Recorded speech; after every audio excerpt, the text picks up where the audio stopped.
देखिए प्रोबेबिलिटी का टॉपिक जरा देखिए लिखा क्या है, एक्सिमेटिक डेफिनेशन ऑफ प्रोबेबिलिटी या axiomatic approach to probability. Axiomatic approach का मतलब होता है कि probability based on some exams. Exams जानते हो एग्जाम्स क्या होती हैं?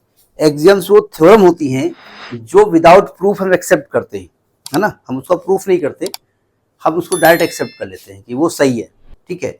तो हम यहाँ पर कुछ एग्जाम्स लेके चलेंगे और उनको लेकर के कुछ बातें कहेंगे, ठीक है।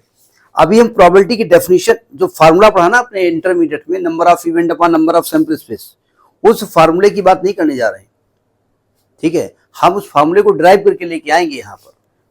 तो हेडिंग समझ में आ गई? अब मैं जरा इसको रब कर देता हूं। तो पहले कुछ बातें समझ लीजिएगा। देखिए, अगर मैं आपसे कहूं, मैं प्रोबेबिलिटी की फार्मूले की बात नहीं कर रहा हूं, अगर मैं आपसे कहूं कि भाई एक सैंपल स्पेस है, उसके एलिमेंट हैं omega 1, omega 2 up to omega n। अगर मैं कहूं ये आपके सैंपल स्पेस हैं, ठीक है। तो अगर इसमें से कोई भी ओमेगा आप उठाइए, ओमेगा आई कोई भी उठाइए, चाहे ओमेगा 1 करो, चाहे ओमेगा 2 करो, चाहे ओमेगा 3 करो, चाहे जो करो, इसकी जो प्रोबेबिलिटी होगी ना वो ग्रेटर आर इक्वल टू 0 होती है और लेस आर इक्वल टू 1 होती है for all omega i belongs to S. समझ में आई बात? नहीं आई? अगर मैं एक्चुअली फॉर्मूला बताना नहीं चाहता, लेकिन मैं फॉर्मूला बता देता हूं। भाई आप जानते हैं जब आप किसी भी प्रोबेबिलिटी, किसी भी इवेंट की प्रोबेबिलिटी निकालोगे तो इवेंट कहां से आएगी? सैंपल स्पेस से आएगी ना। तो क्या मैं कह सकता हूं कि हमारी जो नंबर ऑफ इवेंट होगी भाई बहुत ज्यादा 0 होगी, बहुत कम होगी? नहीं होगी। बहुत ज्यादा नंबर ऑफ सैंपल स्पेस के बराबर होगी। क्यों? मतलब number of event is greater or equal to 0, less or equal to number of sample space. तो अगर हम इसको probability number of sample space से डिवाइड कर दें सभी को, अभी फॉर्मूला हम बताना नहीं चाहते हैं क्योंकि हमको डायरेक्ट याद करना है, लेकिन मैं बता दे रहा हूं, ये फॉर्मूला प्रूफ करके आएगा। तो ये आपका probability of event is greater or equal to 0, less or equal to 1 हुआ कि नहीं हुआ? यही आपसे कह रहे हैं, ठीक है। अब कह रहे हैं कि अगर मान लीजिए, मतलब ये आप याद कर लीजिएगा, किसी भी इवेंट की प्रोबेबिलिटी जो होती है वो बहुत ज्यादा 0 से 1 के बीच में लाई करती है। अब आप पता चला किसी भी इवेंट की प्रोबेबिलिटी निकाल रहे हैं और आपका आंसर 75 आ गया, और आप बड़े खुश हो गए और देखो 75 आ गया। नहीं आ सकता ना, 0 से 1 के बीच में होना चाहिए, ठीक है। दूसरी बात ये कह रहे हैं, तो पहली बात ये याद कर लीजिएगा, याद हो गई आपको बात। दूसरी बात ये कह रहे हैं कि अगर इन सभी की प्रोबेबिलिटी अलग अलग निकालें, प्रोबेबिलिटी ऑफ ओमेगा 1 निकालना चाहते हैं, प्लस प्रोबेबिलिटी ऑफ ओमेगा 2 निकालना चाहते हैं, सबकी प्रोबेबिलिटी निकालें, plus probability of omega n निकालना चाहते हैं, सबकी प्रोबेबिलिटी का सम 1 होता है, ठीक है। यानी अगर आपने एक डाई फेंका, डाई में क्या आ सकता है? 1 2 3 4 5 6 आ सकता है ना। तो अगर 1 की प्रोबेबिलिटी प्लस 2 की प्रोबेबिलिटी प्लस 3 की प्रोबेबिलिटी प्लस 4 की प्लस 5 की प्लस 6 की सबकी निकाल के जोड़ दीजिए तो आंसर क्या आने वाला है? 1 आने वाला है, ठीक है। तीसरी बात ये आपको डायरेक्ट याद करनी है, अभी जब प्रोबेबिलिटी निकालोगे तो आंसर आ जाएगा, लेकिन चूंकि एक्सियोमेटिक है, मतलब एग्जाम्स को लेकर के हम ये मान लेते हैं कि ऐसा होता है, हम प्रूफ नहीं करते, ठीक है। हाँ, फॉर्मूला देख के पहचान जाते हैं, फॉर्मूला जब रखेंगे तो हमारा सेटिस्फाई हो जाएगा। अब कहते हैं मान लेते हैं कि ए कोई इवेंट है, A is any event,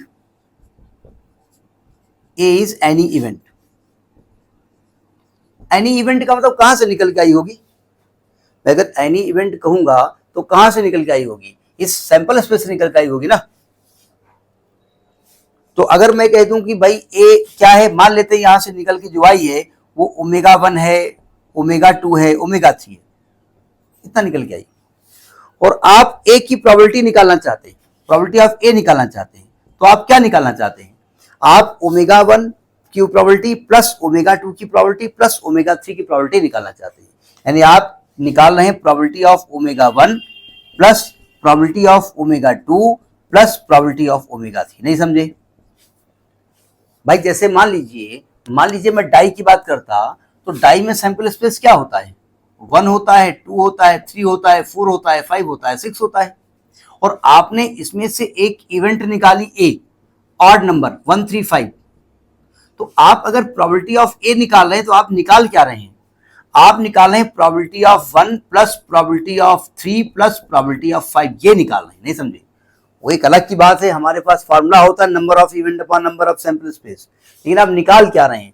probability of 1 plus probability of 3 plus probability of 5, सभी नंबर्स की प्रोबेबिलिटी का सम इस पूरे इवेंट की प्रोबेबिलिटी होती है, ठीक है? अब एक बढ़िया सा चीज है प्रोबेबिलिटी ऑफ इक्वली लाइकली, कैसे निकाला जाता है जरा समझने की कोशिश करिएगा। यहीं से फॉर्मूला बनने जा रहा है, जो हमने क्लास 10th लेवल से प्रोबेबिलिटी पढ़ी है, तो हमें फॉर्मूला क्या बताया गया था? Probability of event is equal to number of event upon number of sample space, यही बताया गया ना? तो वो अब हम बताने जा रहे हैं, देखो ध्यान से। एक होता है probabilities of equally likely outcomes, probability of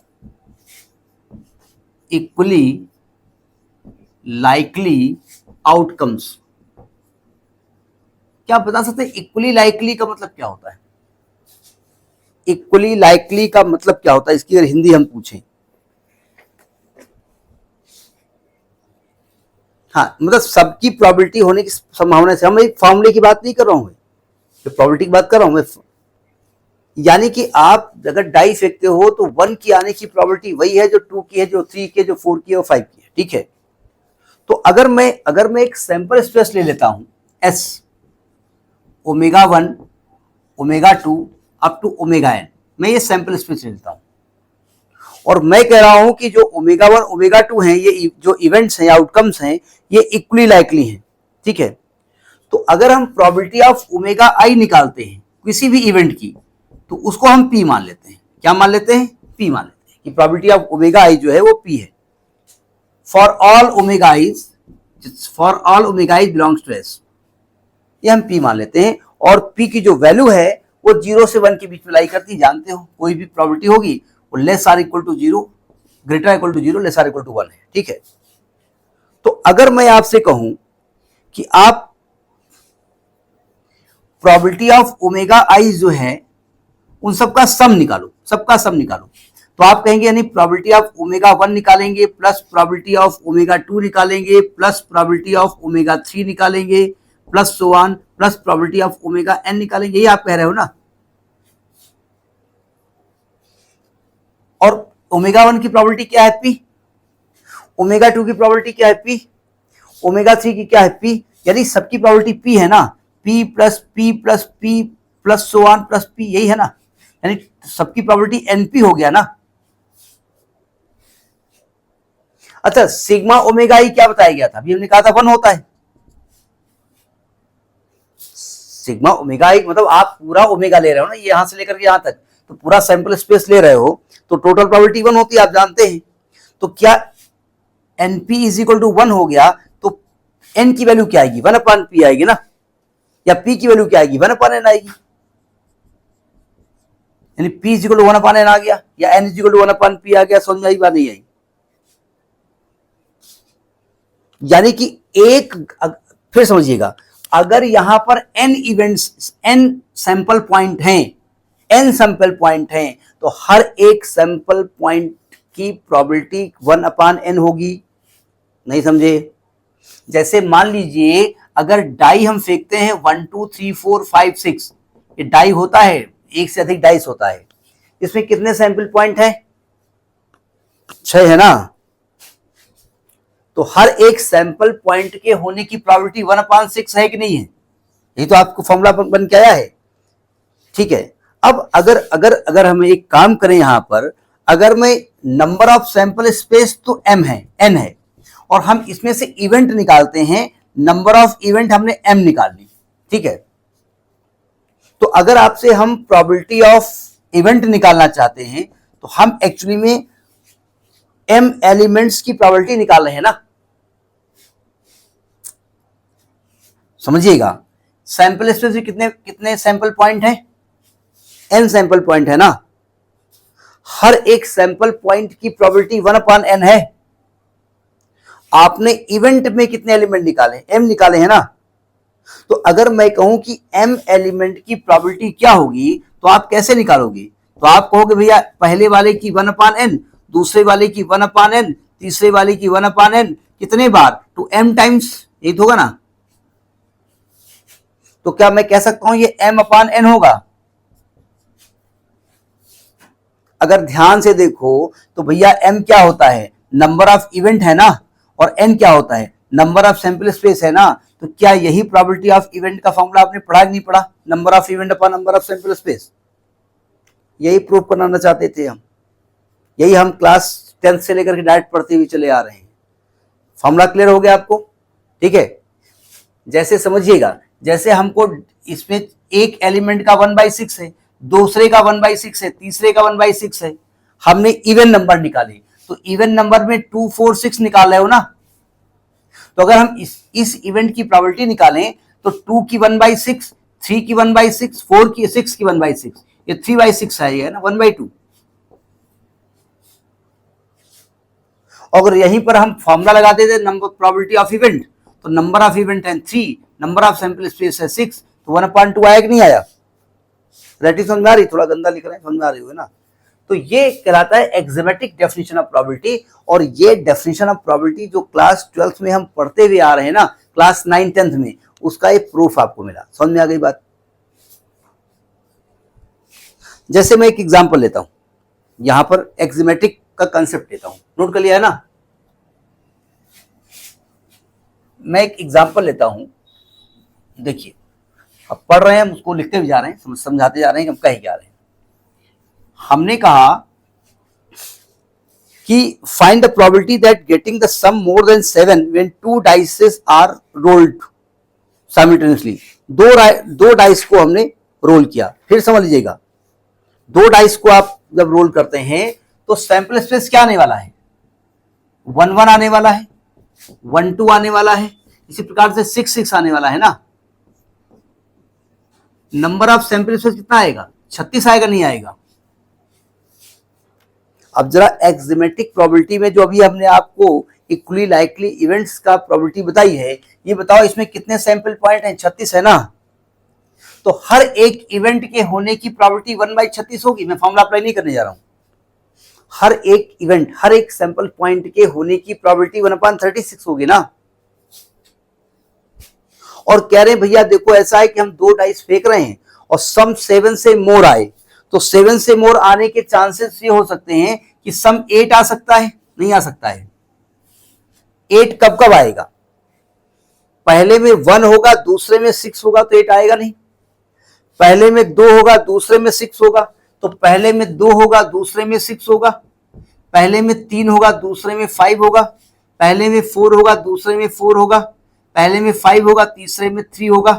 पहले में 6 होगा, दूसरे में 2 होगा। ये आ सकता है ना। तो कितने केसेस हैं टोटल?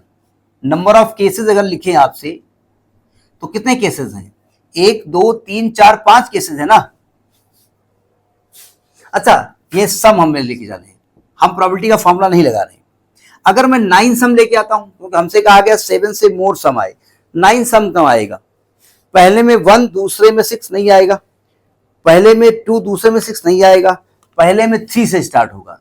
3, 6 हो सकता है, 4, 5 हो सकता है, 5, 4 हो सकता है, और 5, 4 हो गया, और 6, 3 हो सकता है। क्यों?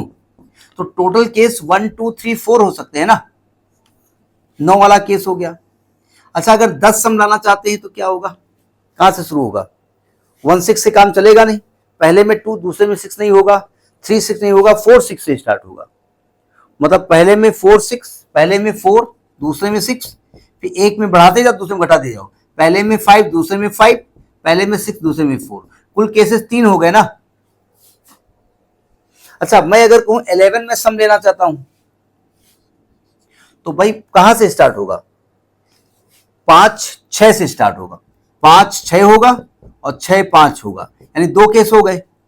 और अगर मैं कहूं 12 सम कब आएगा तो आप कहेंगे 6, 6 होगा, तो 1 हो गया। ठीक है, आपको इस इवेंट की प्रोबेबिलिटी निकालनी है, प्रोबेबिलिटी ऑफ इवेंट निकालना है, प्रोबेबिलिटी ऑफ इवेंट।